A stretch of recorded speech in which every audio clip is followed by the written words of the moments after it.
bisa memilih jadi dokter hewan itu gimana Bu?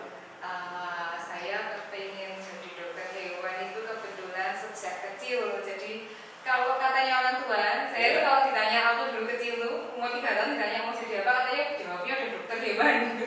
Dan itu terus sampai saya dewasa pun sampai SMA pun nggak berubah. Jadi tetap pengen jadi dokter hewan. Akhirnya kuliah juga memutuskan untuk mengambil jurusan kedokteran hewan. Susah jadi dokter hewan? Susahnya soalnya kita nggak bisa tahu penyakitnya apa. Mereka nggak bisa ngomong ya. Nggak bisa ngomong. Betul. Pusing, sakit kepala. Betul. Jadi kalau manusia ditanya itu kan bisa. Kak sakit apa? Terus ini kepala saya pusing. Nah kalau hewan kucing, kamu sakit apa? Jawabnya cuma nyaung. Anjing, gue malah apa ya? Malah kok ya. Ya nggak susah lagi kalau binatang melata. Hadapin, kamu sakit apa? Ini dipenenangi. Salah bisa digigit. Tapi jangan-jangan Bu Dokter bisa bahasa hewan ini?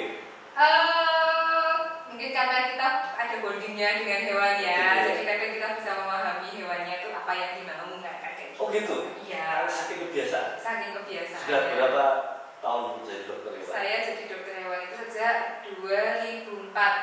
Nah, tapi memang dulu saya sebelum praktek itu memang saya berkecimpung di perusahaan swasta dulu ya, kemudian di perusahaan asing juga pernah. Jadi dulu sebelum saya praktek untuk seperti sekarang ini untuk pet animal, reptil dan untuk apa namanya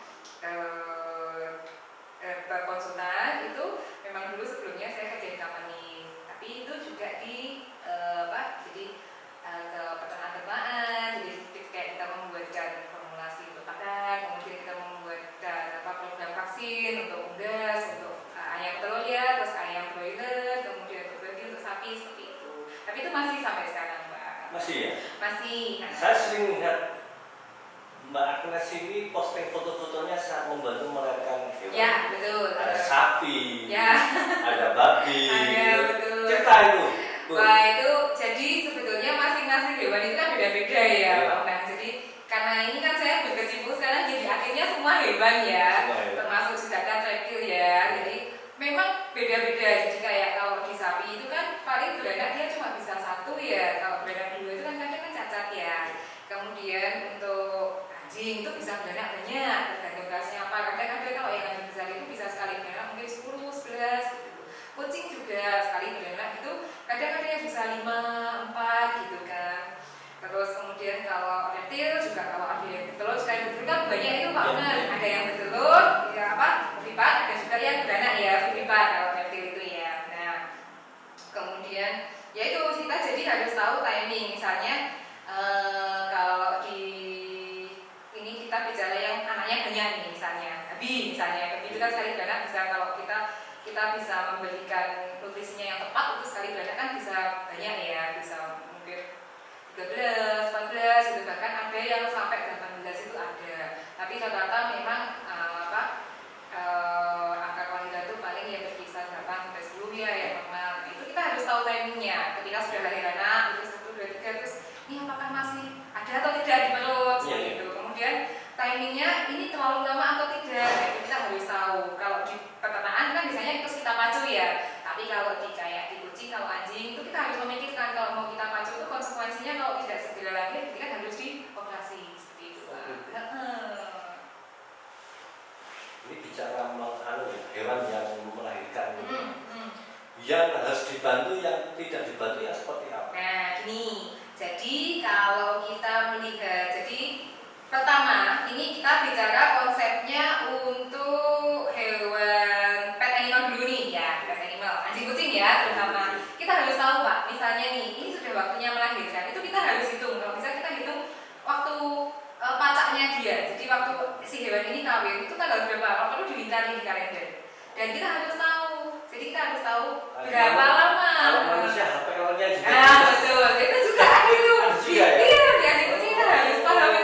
Soalnya kalau enggak, itu nanti kita repot sendiri. Jadi takutnya ini sebetulnya belum waktunya melahirkan, sudah melahirkan, jangan-jangan ini kan keguguran nih berarti. Atau ini sudah waktunya melahirkan kok belum melahirkan. Ada apa gitu, apakah di dalam perut ini ada masalah, atau ada anak yang mati di dalam, ataukah ada hal-hal lain yang menyebabkan si induk ini tidak segera terjadi kontraksi konsultasi dan kelahiran misalnya seperti itu. Nah, untuk anjing itu kisaran masa kehamilan itu kan 58 sampai 65 hari. Ada sih kalau lagi besar itu yang sampai 70 hari itu ada. Saya pernah menemukan beberapa kali, tapi itu pun waspada, kita sudah waspada sekali karena kalau semakin lama artinya kan ketuban itu cairan ketuban di dalam perutnya, di dalam kantong aminan si janin ini kan jadinya makin sedikit. Itu resiko semakin sedikit semakin keluar, semakin anak ini kan tidak bisa kondisinya di dalam rahim itu tidak bisa baik. Jadi kalau terlalu lama akhirnya cairan ketubannya kan makin habis, nah dia bisa mati juga. Jadi harus tahu kapan waktunya Pak ini. Melahirkan. Betul. Padahal berarti kan kita sendiri nih ya. Kita yang harus direview. Betul. Karena kadang-kadang tuh gini, saya kadang kok Bu mau cek ini hamil enggak, saya cek biasanya kan kalau dengan palpasi fisik kita bisa ya, oh ini hamil. Tapi kalau kita mau melihat kondisi janinnya di dalam perutnya si induk, di dalam rahimnya si induk, ini sehat atau enggak ya, terus posisinya bagaimana, apakah ada kelainan atau enggak. Biasanya saya bawa USG, saya pakai USG. Ada, saya bawa, saya punya USG, dalamnya saya beda nggak dengan alat untuk manusia? Agak beda. Jadi yang punya ini khusus yang fat ya, jadi memang khusus untuk yang kedokteran hewan.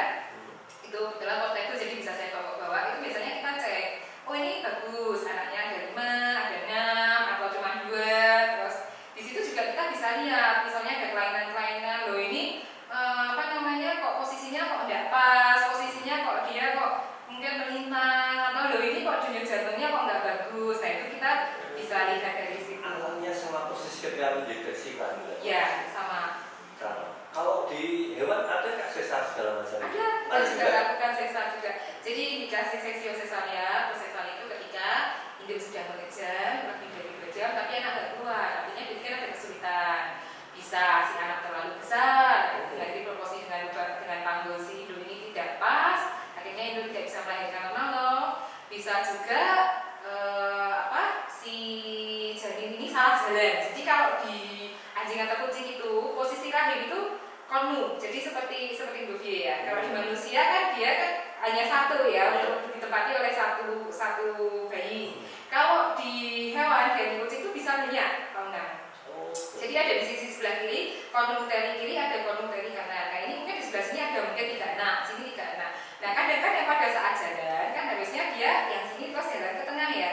Ini salah, malah masuk ke sana, jadi nggak bisa keluar. Nah kalau sudah kayak gitu, kontraksi terus menerus nggak akan bisa keluar. Posisinya kan kalau orang bilang melintang ya, nah, itu memang harus kita lakukan sesar. Itu pentingnya USG di situ. Bu dokter, jenis penyakit hewan dengan manusia sama nggak? Ada yang sama, ada yang tidak. Nah, jadi ada yang namanya penyakit zoonosis atau zoonosa ya. Zoonosis itu adalah penyakit yang bisa ditularkan dari hewan ke manusia ataupun sebaliknya. Itu. Jadi misalnya kayak rabies ya. Dan jangan salah, rabies itu tidak hanya di anjing, kucing juga menularkan rabies. Jadi HPR, hewan pembawa rabies itu anjing, kucing, kemudian kera, kelelawar. Ya itu HPR ya, hewan pembawa rabies. Kan orang sekarang kadang-kadang suka kelirunya, anjing bikin rabies, kucing itu ya bikin rabies. Kera juga bikin rabies gitu. Kemudian cacing. Jadi ada beberapa jenis cacing yang itu zoonosis juga bisa menular ke manusia.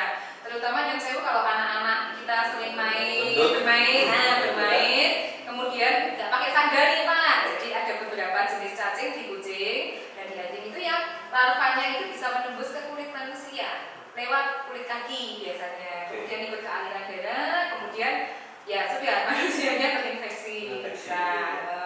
Kemudian toksoplasma itu dari kucing juga ya, itu kan juga zoonosis. Nah itu rutenya memang sumber utamanya itu dari kotoran kucing yang terinfeksi toksoplasma.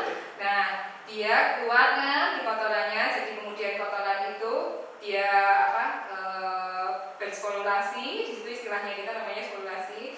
Kemudian kita bisa tertular melalui 3 rute. Pertama penularan langsung. Jadi misalnya kita pegang-pegang si kucingnya kebetulan nih kecemar pupnya nih bulunya, ya pupnya kena pupnya dilalap, kita megang-megang kucingnya, terus kita nggak lupa nggak cuci tangan, kita makan, nah ikut masuk, itu rute pertama. Rute yang kedua, kita bisa tertular melalui makanan yang tidak matang, terutama daging ternak Pak. Nah kenapa kok bisa? Bisa karena ternaknya sendiri juga tertular dari si kucing. Jadi kotoran kucing tadi itu dia betul. Jadi dia nyoba dia di rumput-rumput tuh misalnya dia. Jadi kalau nyoba kayak kucing-kucing liar misalnya dia buang kotoran di rumput toh. Terus kan ternaknya nggak sengaja makan rumput nih. Nah ternaknya posisinya kayak manusia tadi kan dia tertular. Nah terus si sisanya toksoplasma ini kan berkembang di tubuh si ternak. Dia terkapsulnya di daging. Nah terus kita makan daging nggak matang, kita ketularan. Nah rute yang ketiga itu juga ketularan langsung tapi melalui makanan juga tapi dari misalnya sayur-sayuran. Jadi mungkin si kucing ini liaran, kemudian dia buang kotoran di misalnya kita bercocok tanam hidroponik atau apa yang ada pasir-pasirnya, dia mungkin buang kotoran nggak sengaja di situ kan. Terus kita makan sayurnya, lupa nggak kita cuci, ternyata masih mengandung asistennya, kita tertular juga. Nah itu seperti itu. Batuk pilek itu?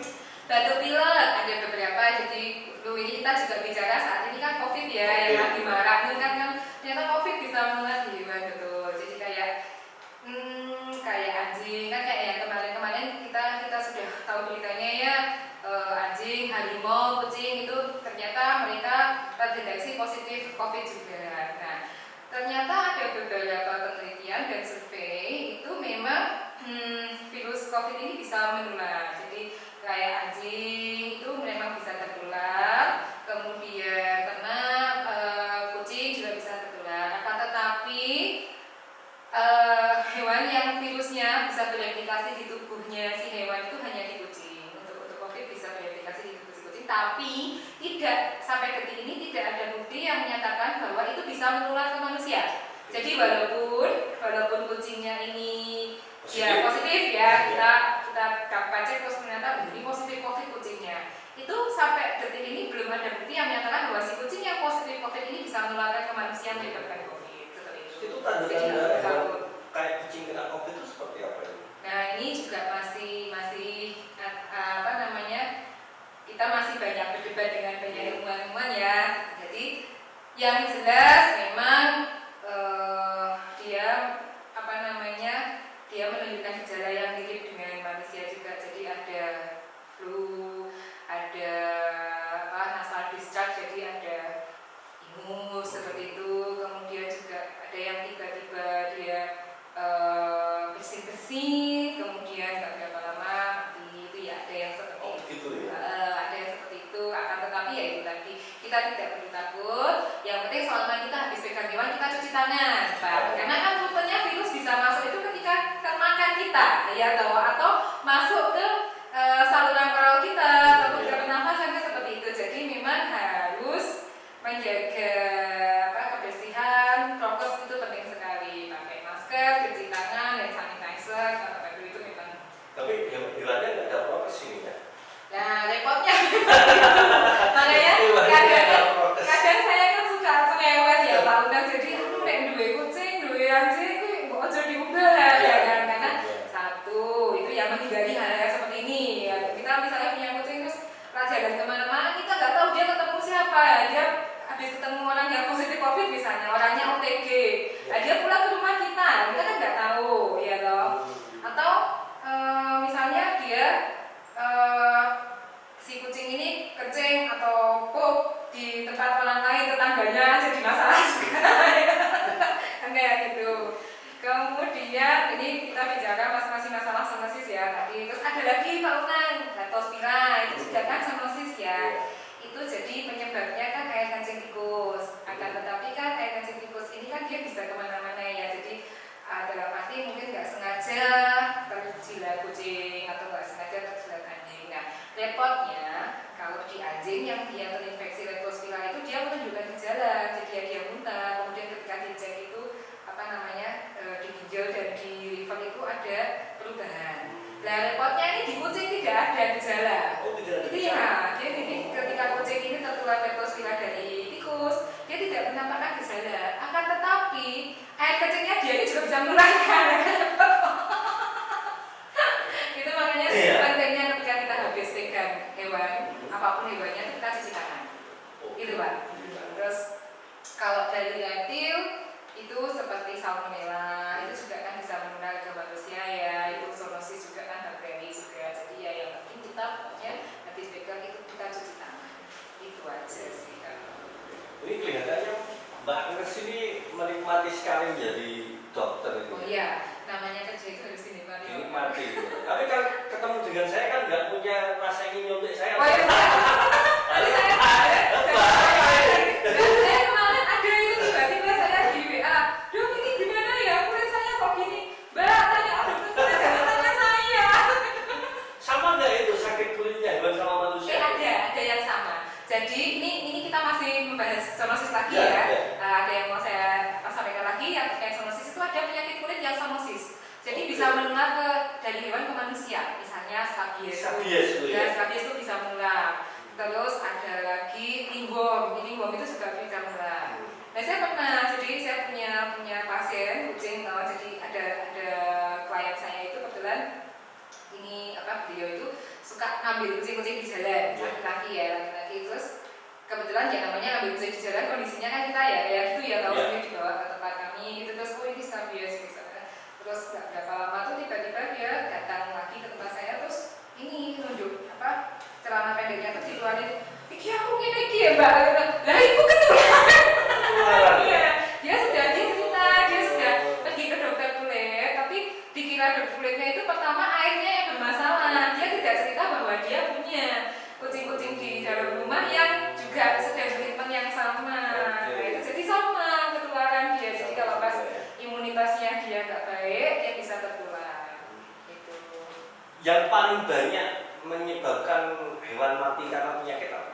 Yang paling banyak menyebabkan hewan mati penyakit itu virus tetap virus karena virus itu kan kita tidak bisa mengobati. Sebetulnya prinsip utama virus itu adalah virus itu tidak bisa diobati. Virus akan bisa bukan tereliminasi ya, tapi bisa teratasi, terhandle ketika imunitas tubuh si inangnya sendiri itu baik. Dalam arti begini, ketika kita menemukan ini kena virus ya, dia paling tidak disupport gimana supaya tidak ada infeksi sekunder yang masuk. Jadi kan kalau ada virus kan dia imunosupresif tuh, imunnya dia turun terus yang lain-lain ikut masuk. Nah itu harus diperbaiki dulu sistem imunnya dia. Kemudian yang kedua, vaksinasi itu penting sekali Pak Unang. Itu untuk preventif, pencegahan.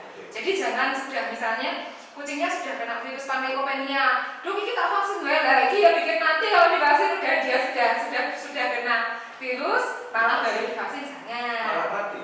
Ya tidak boleh. Jadi vaksin itu diberikan jauh sebelum dia terkena, jadi pencegahan aja. Jadi biasanya kalau kucing itu kita berikan di vaksin di usia 2 bulan, 8 minggu itu vaksin pertama. Kemudian dilanjut vaksin berikutnya. Anjing juga biasanya kita di usia 6 minggu atau 7 minggu itu vaksin pertama. Itu diberikan untuk pencegahan terhadap penyakit karena virus. Gitu. Bu dokter, ini kan sekarang teman-teman yang kita bicara orang ya, manusia itu kan sekarang hobi memelihara hewan di rumah dan sekarang hobinya kan ekstrim ya. Oh iya, macam-macam. Jadi kalau biasanya kan memelihara hewan di rumah itu kan kucing, anjing gitu ya. Sekarang itu ada yang memelihara singa, ada yang memelihara kerbau, betul, macam-macam. Kudanil, betul, rusa, babi, gitu kan. Tadi pagi bahkan burung unta, saya tadi ditelepon, Bu, ini burung unta saya kok berdarah terus, aku pikir saya ini burung unta kayak. Itu kan ekstrim, anjing ekstrim ya, biasanya kucing, anjing, biawak di dalam rumah, bahkan buaya juga dipelihara di dalam rumah ada. Nah kira-kira Bu dokter, hewan-hewan ketika dipelihara di rumah itu biar aman itu seperti apa untuk yang memelihara itu? Ini kalau pertama ya kita jaga kebersihan tadi ya Pak ya yang jelas ya. Jadi baik kebersihan hewannya sendiri maupun kebersihannya manusianya. Jadi ya kalau misalnya dia buang kotoran ya segera dibersihkan. Terus diberikan tempat khusus misalnya kalau kayak kucing kan dia kalau kencing atau kalau buang kotoran kan ada tuh bak pasirnya sendiri ya. Kemudian kalau untuk anjing kan memang tidak ada bak pasir, tapi dia bisa diajari yang namanya potty tempat tersendiri, misalnya di kamar mandi ya biasakan dia diajari kalau dia mau kencing atau mau buang air besar ya di situ gitu loh. Atau sekarang sudah banyak orang yang jual juga, itu bisa dibaca besok apartemen itu ada, jadi kayak semacam tempat gitu, kotak gitu, terus dikasih lembaran gitu, itu untuk potty training. Jadi anjing itu dibiasakan untuk kalau bisa kencing atau pup di situ gitu. Atau kalau tidak mau yang itu, kalau misalnya memeliharanya tidak di dalam rumah, di kandang, ya biasakan kalau di kandang di tempat tertentu. Ya. Anjing saya itu kalau di kandang ya, tapi kalau dia mau kencing atau pup itu dia selalu di bagian pojok. Jadi saya tinggal masuk kandang aja terus saya bersihkan. Kebetulan kandangnya besar, jadi saya bisa masuk. Oh, anjingnya Bu Dokter kan gede ya. Wah, itu dilepas mungkin saya dimakan itu. Enggak. Nah itu ada yang itu jenisnya anjing apa itu? Itu pitbull.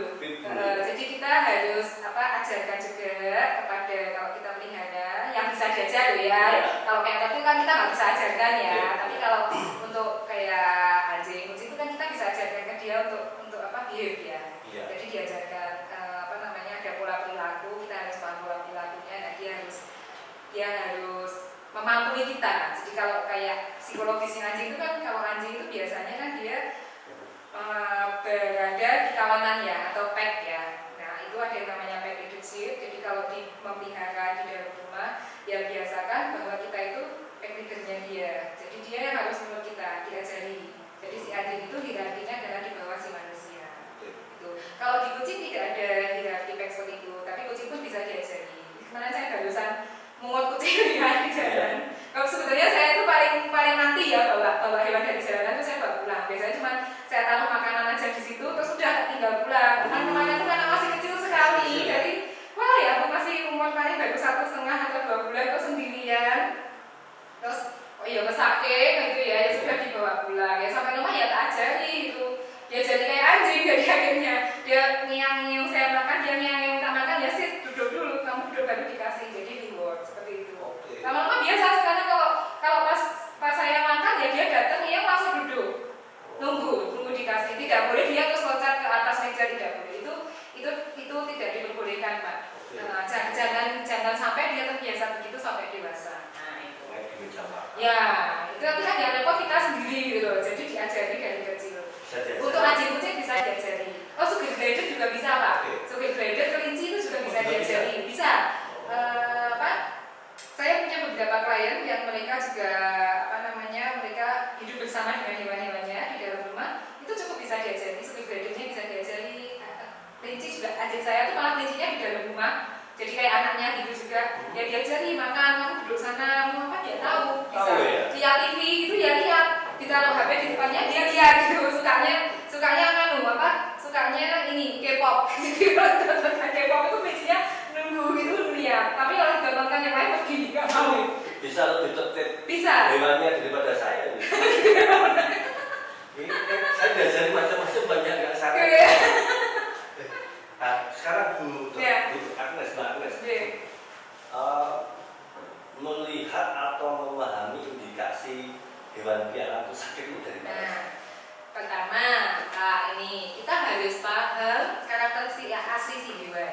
Misalnya nih, ini biasanya kan aktif ya, lari-lari, ceria, ngiang-ngiong, terus gonggong-gonggong, atau kalau lihat kita terus gonggong seneng, atau kalau lihat kita terus dateng ngosor-ngosor kalau kucing itu kan ada behavior yang dia suka menggesek-gesekkan kepala di kaki kita atau di badan kita, itu kan seperti itu toh.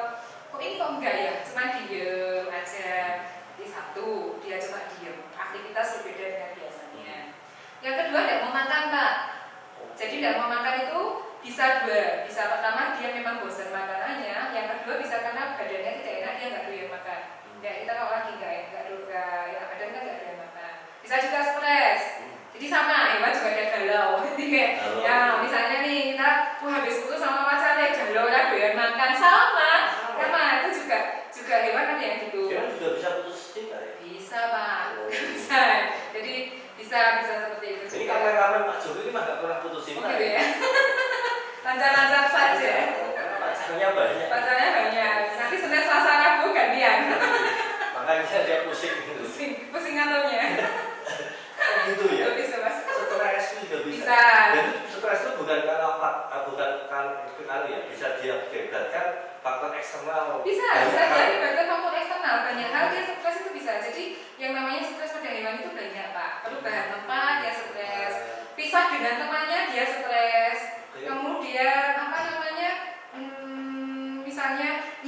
misalnya ini habis kehilangan anaknya stres juga bisa. Saya sering sekali nemu hal-hal yang seperti itu di lapangan. Jadi dicek cuma nggak ada yang sakit gitu. Ini kemarin habis ngapain? Oh iya ini soalnya yang jantannya kemarin barusan dikirim ke Bandung karena baru usia kan pernah ada yang kasus kayak gitu. Jadi betina, jadi anjing biasa berdua tuh, sekarang berdua ya, alaskan malam terusnya. Yang kebetulan yang jantan itu baru dikirim karena dia mau ikut dogshow kan. Yang betina tuh tiap pagi itu nolong-nolong gitu, nggak mau makan gitu ya kan, akhirnya kan sakit juga ya kan. Obatnya gimana kalau yang stres? Ya kalau yang itu ya kita berikan terapi suportif ya, jadi kalau dia nggak doyan makan ya apa ya kita infus, kemudian berikan vitamin seperti terus itu. tindakan pertama untuk orang yang memelihara hewan itu bagaimana?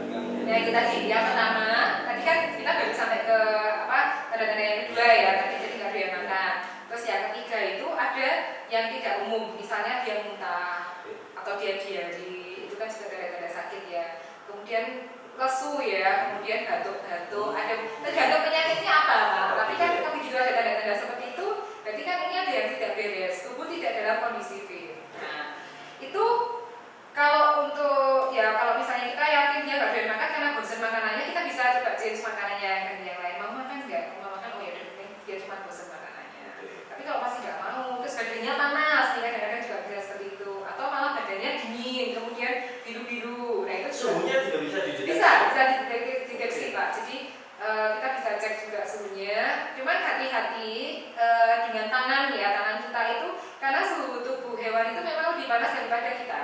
Jadi kadang-kadang kan saya sering tuh dapat pertanyaan, dok, kucingku kok panas ya gitu, terus panasnya berapa, kamu cek termometer enggak, cuma tadi kan aku habis dari luar terus tak pegang kok dia kok panas. Nah dari luar ini kan jam 8 malam ya, jam 8 malam kamu dari luar kan pasti dingin tuh kita, dasarnya juga suhu tubuh kita udah lebih rendah daripada si kucing kan, kita pegang kucingnya kan dia terasa panas gitu. Jadi hati-hati dengan perabaan tangan, akan lebih baik ketika kita cek dengan termometer gitu. Nah terus dicek, jadi suhu normal untuk kucing itu di angka 37,5 sampai 39,5 ya masih oke ya.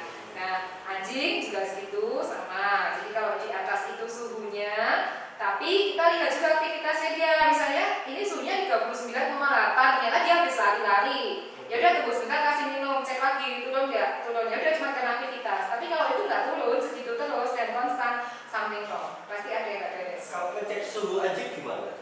Alatnya ditaruh di mana? Itu di pantat Pak, yang saya ya kita perekam sama, kita semua jenis hewan sama. Oh, di pantat. Memang sekarang ada termometer yang mirip seperti termogan itu yang khusus untuk hewan ya ada. Tapi kalau nggak punya, ya bisa cek di pantat.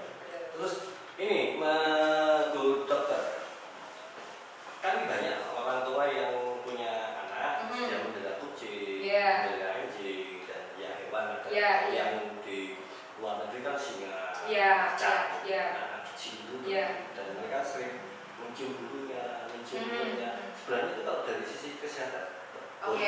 Sebetulnya Pak Unang, ketika kita sudah merasa sayang sekali kan kadang kayak kita ya nggak mikir lagi ya, kadang-kadang tidur bersama itu ya. Yang penting itu tadi sih jaga kebersihan aja. Cuman kadang kalau anak-anak itu kan kadang lupa ya cuci tangan. Ya kita orang tuanya yang memposisikan jiwa bersih aja yang penting.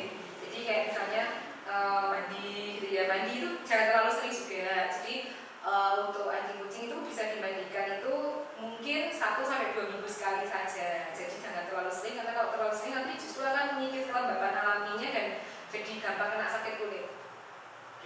Terus jangan juga pakai produk-produk untuk manusia karena pH-nya berbeda Pak. Jadi memang pakai yang untuk anjing, untuk kucing ya yang kasih itu. Terus berbeda juga bisa, kuning itu bisa. Untuk kelinci ini kita lihat kelincinya ya, karena sebetulnya kalau secara teoritis itu kelinci kan nggak bisa dimandikan karena dia mudah stres ya dan tidak suka air. Tapi ada beberapa pasien saya ini yang suka mandi, termasuk kelincinya di saya ya mandi, dia suka mandi. Tapi ini kita harus paham bahwa dia suka atau enggak gitu aja. Karena kalau begitu kelinci stres itu bahaya sekali, akan timbul gas di dalam perut dan itu kadang-kadang orang tidak paham. Dan itu mematikan sekali. Begitu sudah muncul gas dan tidak segera ditangani itu bahaya. Mati tiba-tiba. Gitu, seperti itu. Jadi kalau boleh ya mencium? Boleh dengan catatan kebersihan terjaga ya Pak ya. Kecuali memang untuk beberapa orang atau beberapa anak yang punya riwayat alergi atau punya riwayat asma, ya sebaiknya jangan. Karena saya kan sering melihat di televisi ada yang menjilati bibirnya. Ya, itu ya yang penting kan yang penting menjaga kebersihan itu tadi. Bu dokter, pernah nggak dokter mengobati reptil yang berbisa ganas itu? Atau hewan yang ganas? Pernah. Rasanya gimana itu? Gini. Tiba-tiba dokter disuruhnya untuk siar itu. Prinsip saya begini, selama ada yang berani memegang, menghandle dia pada saat dia melakukan pengobatan, it's okay. Tapi kalau misalnya saya sering tuh dapat klien anjing galak, ya terus hewan yang buas pun ada, ya saya nggak perlu sebut ya, tapi ada gitu kan. Ya saya pasti tanya pertama, ono sing nyekeli ora gitu loh. Yang penting satu orang pun mereka nggak apa-apa, karena saya bisa bantu dia handle ya. Tapi kalau saya sendirian sambil handle sambil nyuntik kan nggak bisa. Tapi ketika udah di handle satu orang, terus saya bantu handle bagian belakangnya, saya suntik itu bisa. Nggak apa-apa, yang penting asal akhirnya bisa menghandle. Karena saya pernah dan itu Kobra itu ngobati waktu itu di sini ada apa ya? Waktu itu ada semacam apa? Ada semacam akses. Terus ya kita obati, ya itu ya kita pakai APD juga, saya pakai kacamata ya toh. Terus saya bawa pinset, terus saya bilang, ya kali saya bener loh ya, awas ya aku sampai ke semut. Ya udah kita obati waktu itu di Kalasan ya toh. Nah seperti itu. Pengalaman yang paling menarik apa dokter selama menangani? Pengalaman paling menarik itu ini percaya nggak percaya. Jadi sering itu tiba-tiba, jadi hewan itu kayak semacam dia itu tahu ya untuk bagaimana mencari pertolongannya. Jadi saya sering tuh rumah saya tuh tiba-tiba ada burung datang, jebulnya sakit, nggak tahu burungnya siapa gitu. Oh itu? Ya itu benar. Terus apa ada ya itu kucing datang sakit gitu loh, sakit ya diobatin tiba-tiba habis itu nggak hilang gitu. Terus saya pernah juga yang ini yang saya sampai sekarang tuh kadang masih heran.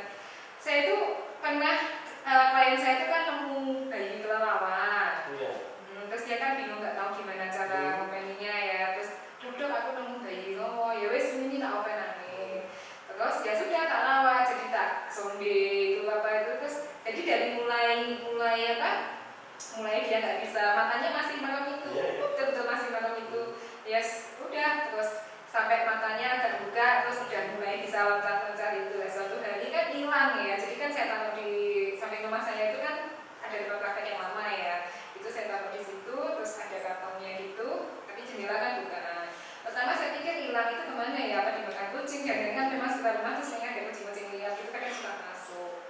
Terus sampai dia nggak berapa lama itu ternyata kok saya tuh heran, jadi tiap pagi itu kok di samping rumah itu ada biji, terus ada jadi ada biji jagung, terus ada apa?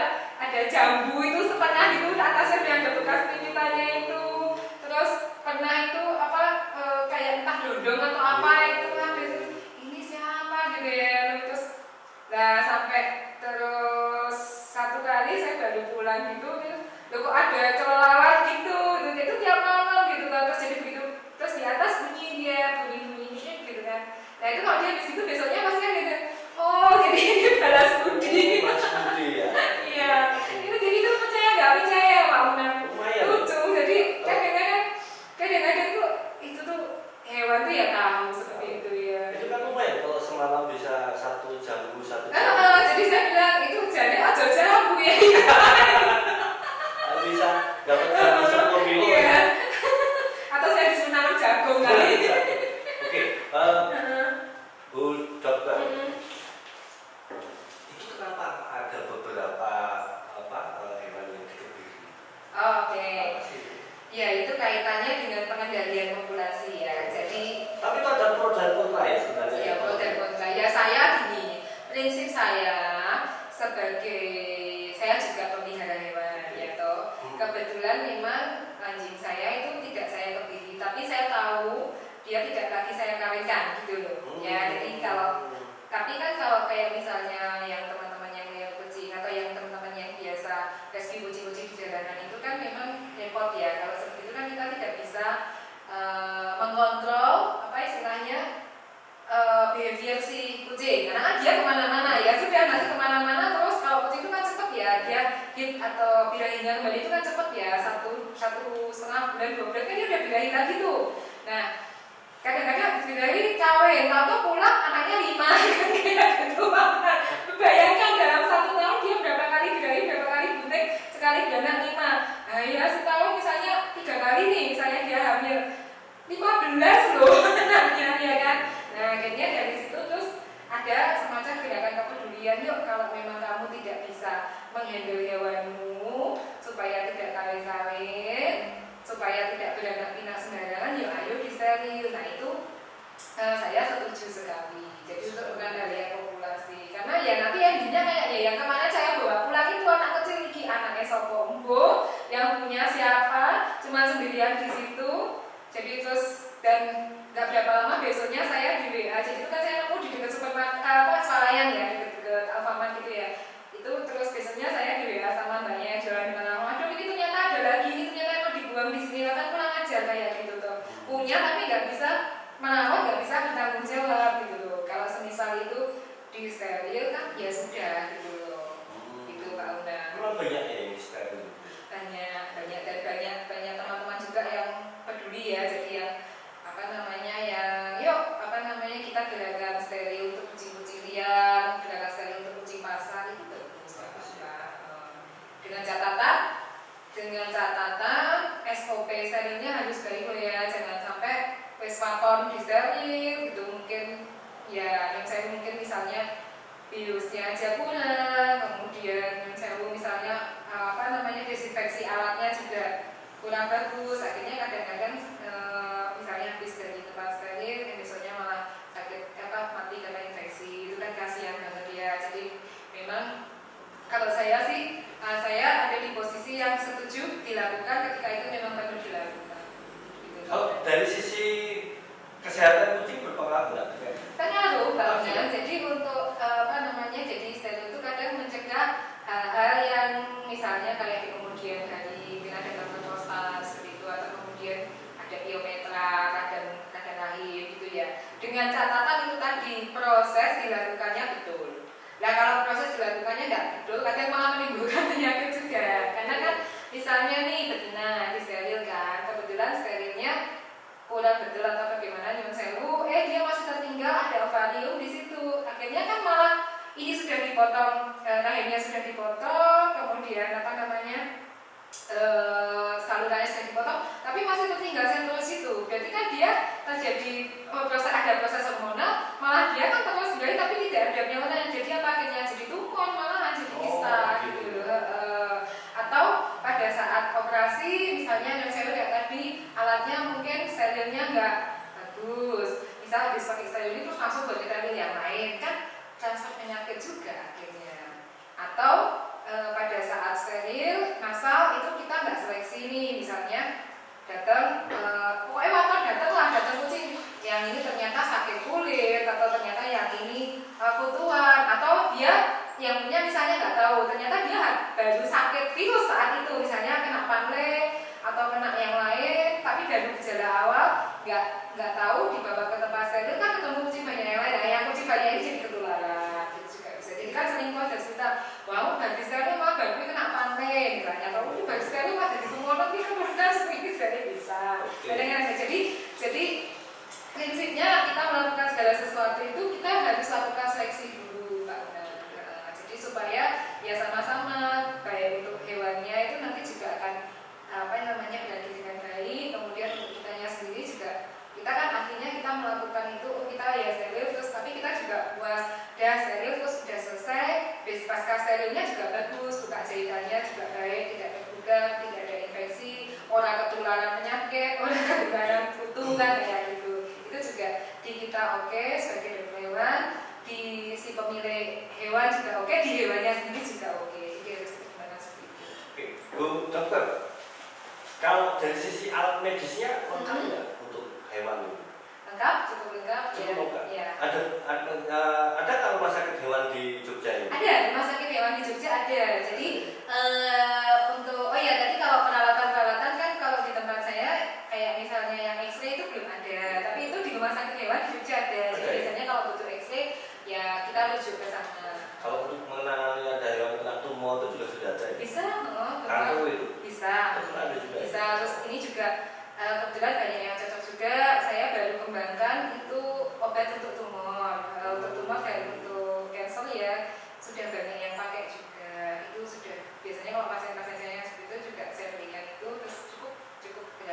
dan kalau kesehatan hewan itu juga bisa sangat mahal ya, untuk menangani kesehatan. Kalau itu relatif ya Pak Uman. Jadi klien saya itu kebetulan bervariasi dari nyuwun sewu yang memang nggak mampu sampai yang mampu ada, sampai yang mungkin level di anggota pemerintahan pun ada. Tapi yang sewu dari yang cuma yang sewu ya, yang pemulung pun ada gitu. Jadi saya nggak beda-bedakan.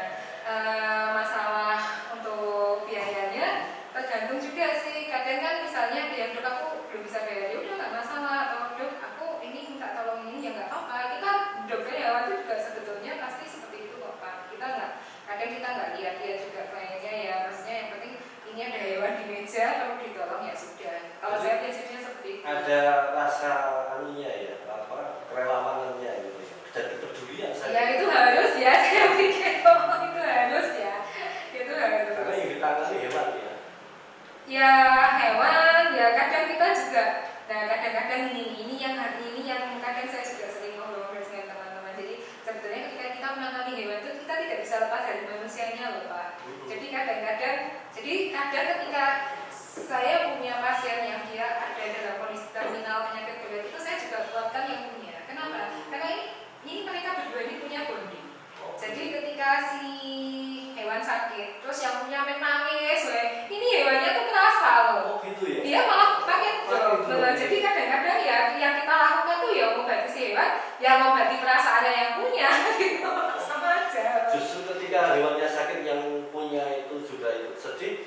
Iya, betul. Si hewannya terasa Pak. Terasa dia juga makin kadang-kadang mereka pun paham yang kita omongkan. Jadi kadang-kadang kalau ada hewan-hewan yang sakitnya parah banget kan yang punya banyak. Ini besar mati ya. Biasanya saya halo ngomongnya di sana ya biar dia nggak dengar. Oke, Bu Dokter kasih tips dong memelihara apa hewan di rumah agar nyaman dan aman dan sehat untuk yang memelihara dan hewannya. Tetap ya Pak, yang penting nomor satu menjaga kebersihan, itu yang harus selalu ditekankan ya toh. Terus yang kedua dari segi kesehatannya kalau bisa punya dokter hewan tersendiri. Jadi dalam arti dia kenapa ya segeralah konsultasi dengan dokter hewannya. Kalau misalnya itu sekiranya tidak bisa dilakukan sendiri, langsung bawa aja biar ditanya dokter hewannya. Kemudian yang ketiga yaitu tadi terkait dengan medisnya, jangan lupa vaksinasi, kemudian obat cacing itu juga penting karena tadi kan ingat ada yang zoonosis kan, ada penyakit yang bisa menular ke manusia termasuk salah satunya beberapa jenis cacing tadi ya. Terus kemudian jangan lupa juga untuk makan, minum diberikan sesuai porsinya. Kemudian tadi pertanggungjawaban pribadi terhadap si hewan maupun ke kita, misalnya kayak kalau kita nggak sanggup nanti dia beranak-beranak merawat anaknya ya disteril seperti itu. Atau kalau kita punya hewan ya ojo diubah kayak tadi saya katakan. Terus mancing masalah kalau tonggone ya terus mancing penyakit juga untuk hewannya sendiri, atau nanti misalnya nggak ketabrak atau apa, itu kan juga resiko karena dia berada di jalanan atau dia mungkin nggak sengaja makan racun misalnya. Sebenarnya masalah racun ini kan bisa jadi orang itu mungkin nggak sengaja ya, maksudnya racun tikus yang kena kucingnya lagi liaran misalnya, gitu kan bisa.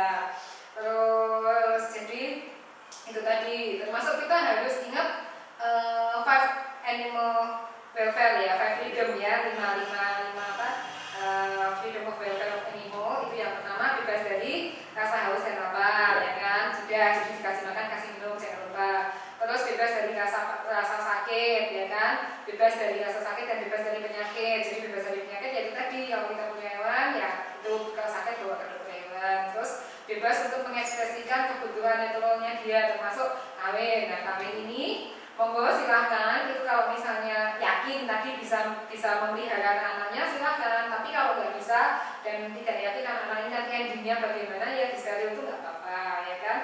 Terus juga bebas dari rasa takut. Jadi ketika kita memelihara hewan itu bedakan dengan mengajari dia dengan menyiksa dia.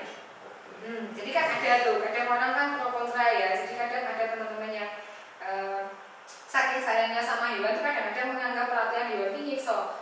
Enggak loh, kita dengan melatih dia itu kita membuat dia mengajarkan disiplin sama dia. Asal dengan catatan tidak dirasa loh ya. Jadi misalnya kita ngajari makan apa tendang duet, nah itu sudah animal abuse.